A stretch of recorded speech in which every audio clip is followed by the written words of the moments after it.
হে জগতবাসী, আজ আমি শামীম আলী চিশতি আপনাদের সামনে একটি আলোচনা নিয়ে আসলাম। সেই আলোচনাটি হলো যে একজন নারী লোক হলো পুরুষের কাছে একটা চুম্বক। যেমন একটা পুরুষ লোক হলো লোহা, একটা নারী লোক পুরুষ লোকের কাছে একটা চুম্বক।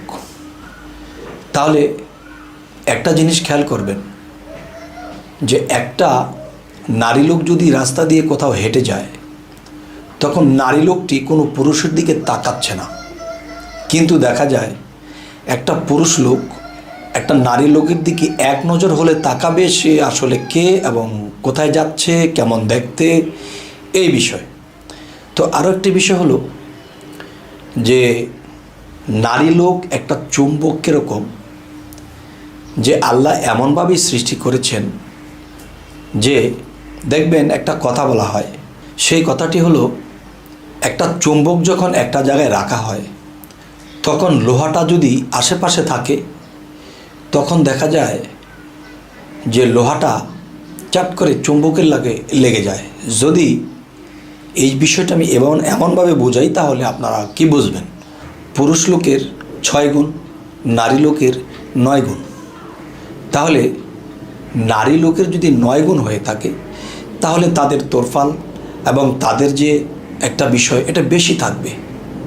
কিন্তু দেখা যায় পুরুষ লোকের 6 গুণ, কিন্তু 6 গুণ তো আকর্ষণ কম থাকবে আর 9 গুণের আকর্ষণ বেশি থাকবে।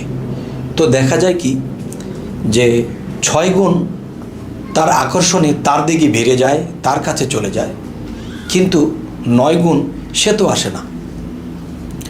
এর কারণ কি? এর কারণ আমি বলবো, একটি জায়গাতে যখন একটা চুম্বক রাখা হয়, আশেপাশের যদি লোহাটা রাখা হয় তাহলে চাট করে চুম্বকের টান দিয়ে সেই লোহাটাকে নিয়ে যায়।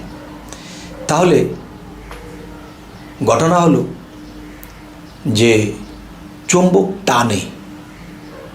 যেরকম আরও একটি বিষয় বুঝবেন, 9 গুণ যে বিষয়টা সেটি জায়গায় থাকে আর 6 গুণ পাতলা থাকে এবং তার যেই স্পিরিট, এতে দেখা যায় চুম্বকটাকে টেনে আনে। চুম্বক জায়গাতেই থাকে কিন্তু সেই 6 গুণ 9 গুণের মধ্যে এসে চাট করে লেগে যায়।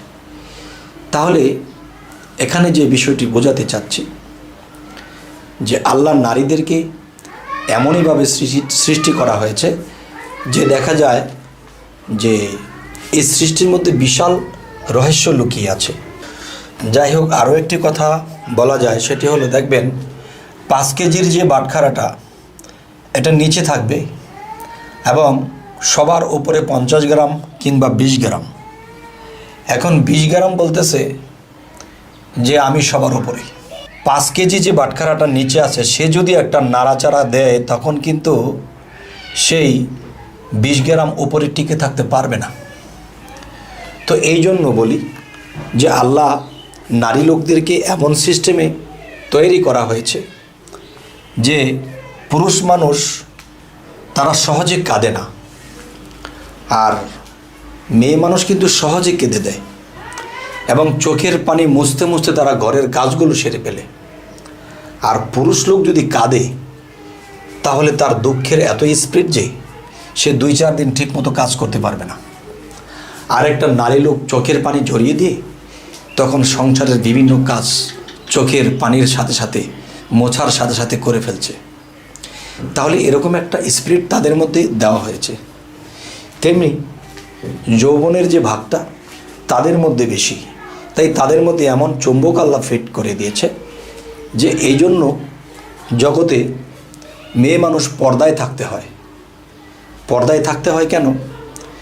যে একটা চুম্বক যদি আমি একটা বাক্সে ভরে রাখি তখন দেখা যায় আশেপাশে দিয়ে যদি কোনো লোহার টুকরা রাখা হয় তাহলে সেটাকে টান সহজে দিতে পারে না। আর যখন এই চুম্বকটাকে খুলে মেলে রাখা হয় তখন একটা লোহার টুকরা চাট করে লেগে যায়।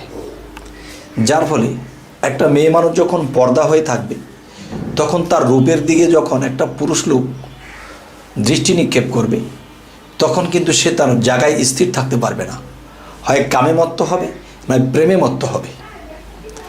তাই বলে কি যে এই জন্যই হযরত মুহাম্মদ সাল্লাল্লাহু আলাইহি সাল্লাম পর্দার কথা খুব চাপ দিয়ে বলে গেছেন যে তোমাদের বাহিরের পর্দা লাগবে এবং ভিতরের পর্দাও লাগবে, দুটি পর্দাই তোমাদের লাগবে।